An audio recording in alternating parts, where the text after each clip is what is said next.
they still held hands sometimes, in the car or while walking across a parking lot, but the quality of that touch had changed. It was functional, habitual, a relic of a passion that now felt decades old. Sophia, vibrant and sharp, felt the lack of desire in their home like a subtle but constant atmospheric change.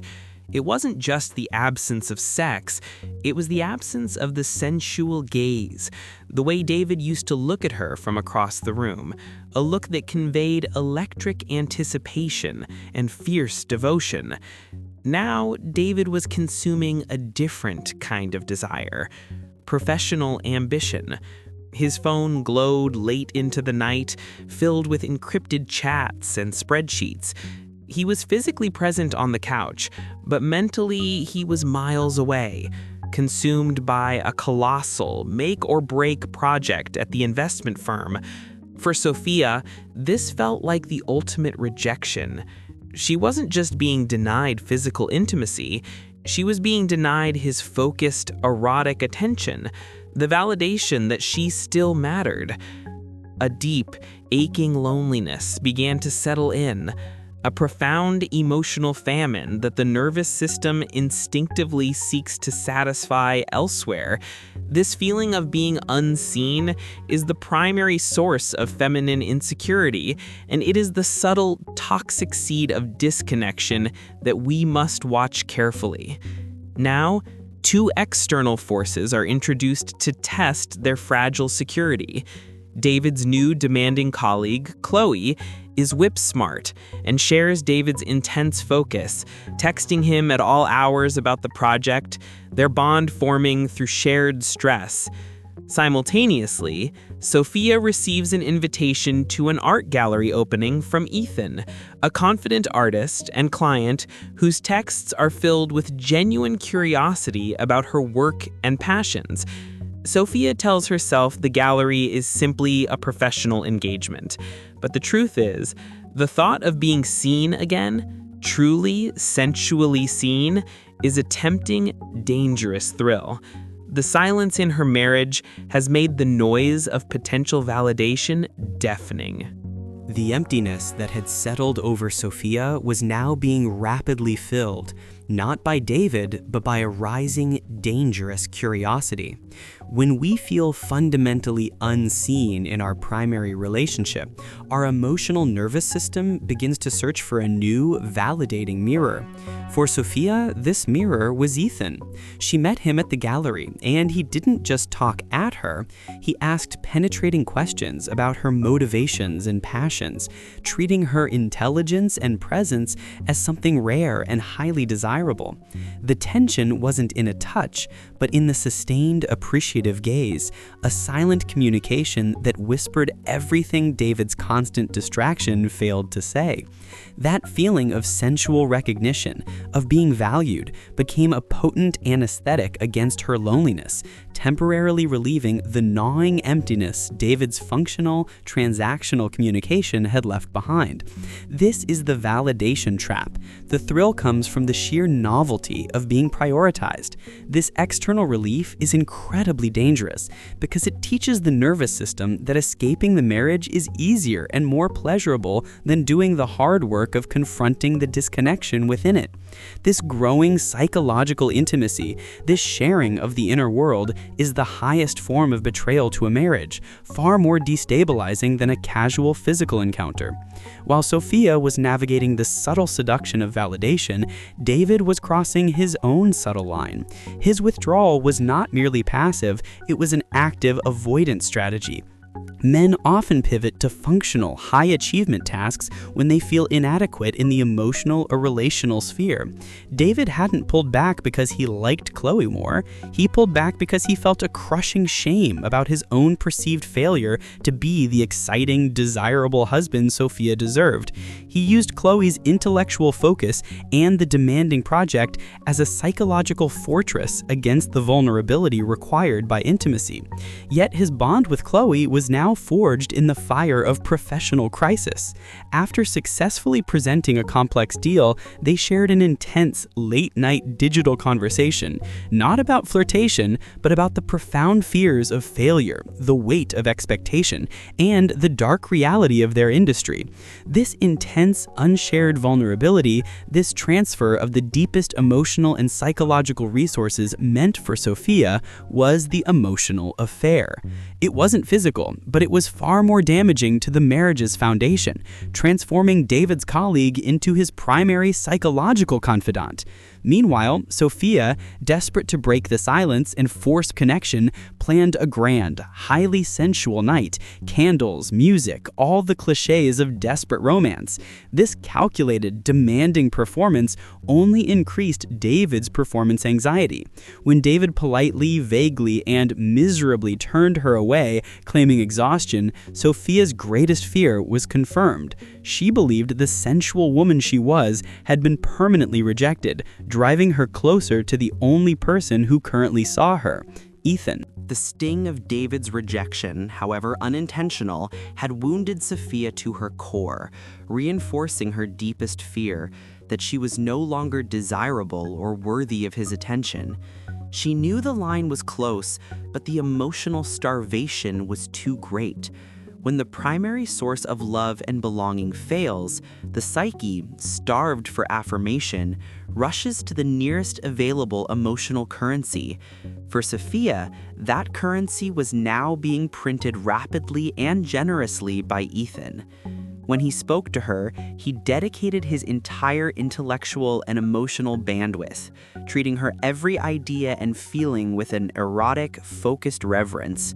This intense, validating mirror became a narcotic, temporarily relieving the gnawing emptiness David's functional, transactional communication had left behind.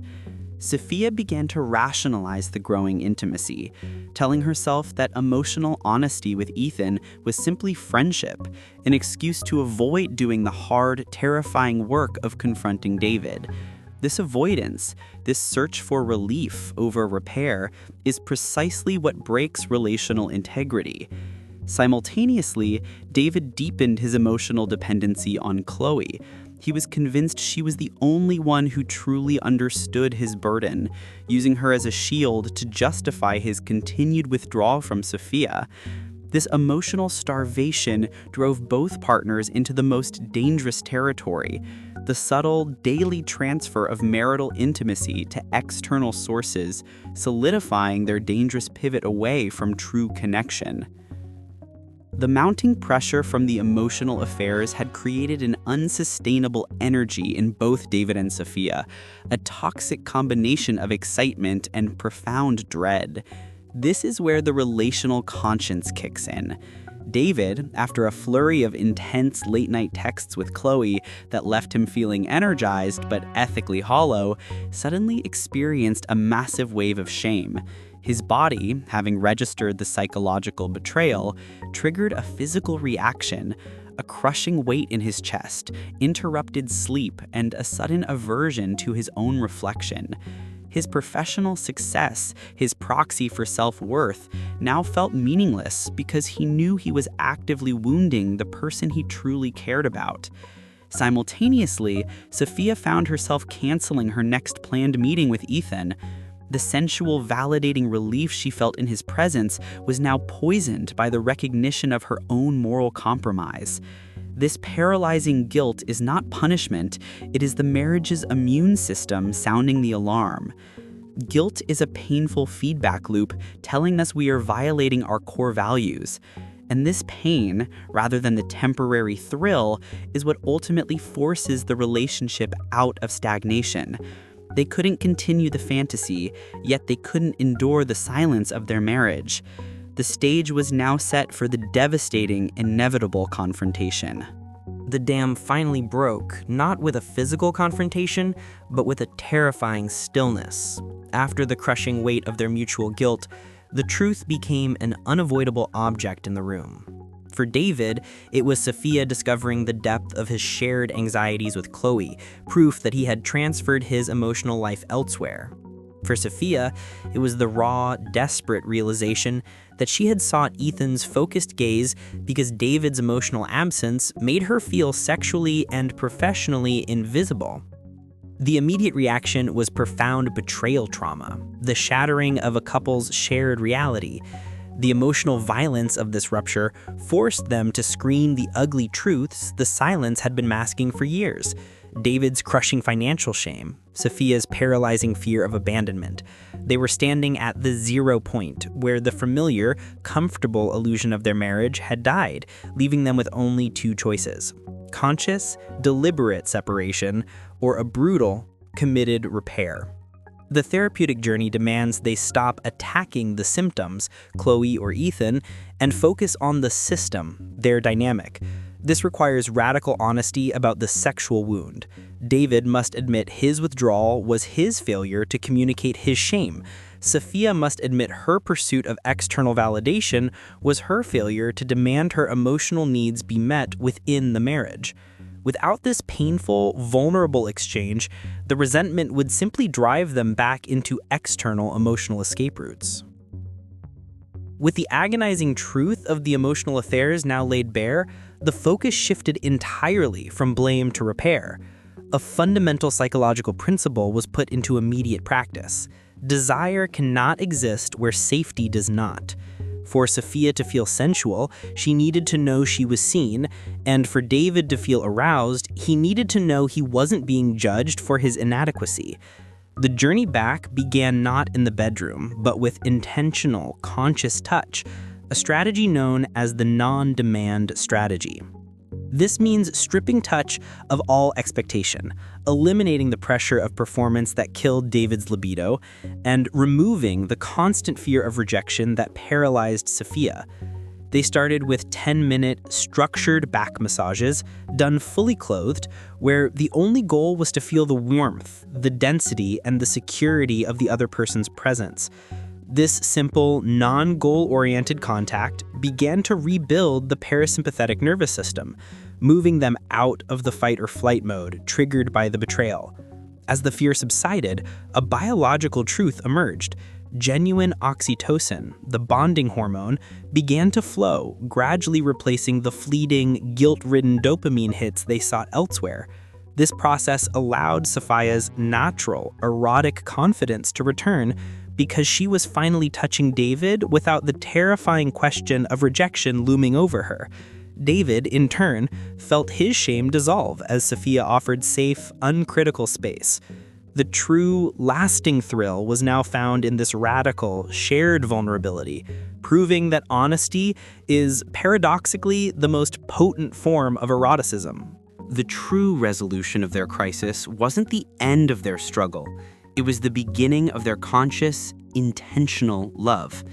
Having experienced the terrifying near loss of their marriage, a loss triggered by the emotional escapes of Ethan and Chloe, David and Sophia were no longer operating on autopilot.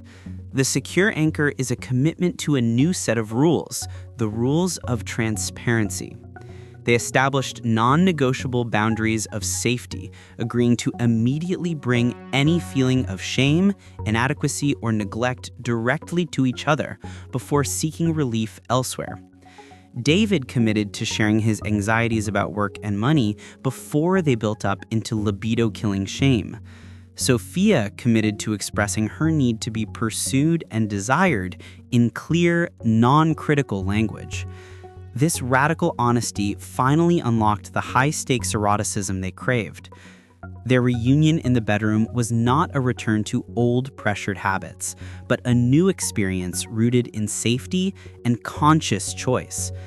The sensual thrill they found was deeper than the fleeting excitement of near infidelity. It was the profound, stabilizing excitement of being completely naked, emotionally and physically, with the one person who knows their greatest strengths and most painful vulnerabilities. They had transformed their betrayal from a destructive secret into a catalyst for genuine intimacy. The journey of David and Sophia proves that the most devastating relational ruptures can be the necessary force that pushes a couple from a complacent, unconscious love to a fully conscious, erotic love. If you resonate with the pain of feeling unseen, the confusion of desire discrepancy, or the lure of external validation, understand this: your relationship crisis is not a dead end. It is a signpost pointing toward the deeper, more satisfying intimacy you are truly capable of achieving. This kind of profound repair requires commitment, clarity, and the right psychological map. If you want to understand the dynamics of anxious, avoidant relationships, learn the skills for rebuilding trust after rupture, and find your way back to a secure erotic anchor, then join a community dedicated to this deep work. For more true-to-life stories, expert psychological analysis, and the tools to transform your relationship crises into intimate breakthroughs, be sure to subscribe to the channel Naked Feelings. We'll help you shed the shame and build the relationship you truly deserve.